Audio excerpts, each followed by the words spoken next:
আফগানিস্তানে ভারী বৃষ্টি ও তুষারপাতের মধ্য দিয়ে দীর্ঘদিনের খরা পরিস্থিতির অবসান হলেও একাধিক অঞ্চলে আকস্মিক বন্যায় নতুন বিপর্যয় দেখা দিয়েছে। বন্যায় কমপক্ষে ১৭ জনের মৃত্যু হয়েছে, আহত হয়েছেন ১১ জন। আফগান কর্তৃপক্ষ হতাহতের এ তথ্য দিয়েছে।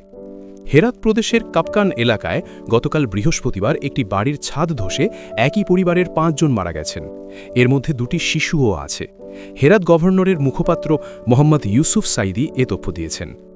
আফগানিস্তানের জাতীয় দুর্যোগ ব্যবস্থাপনা সংস্থার মুখপাত্র মোহাম্মদ ইউসুফ হাম্মাদ বলেছেন, গত সোমবার থেকে বিভিন্ন এলাকায় বন্যার ঘটনায় বেশিরভাগ হতাহতের ঘটনা ঘটেছে। এ দুর্যোগপূর্ণ আবহাওয়া মধ্যাঞ্চল, উত্তর, দক্ষিণ ও পশ্চিমাঞ্চলের মানুষদের দৈনন্দিন জীবনকেও ব্যাহত করেছে। হাম্মাদ বলেন, বন্যায় অবকাঠামোর ক্ষতি হয়েছে, পোষা প্রাণী মারা গেছে এবং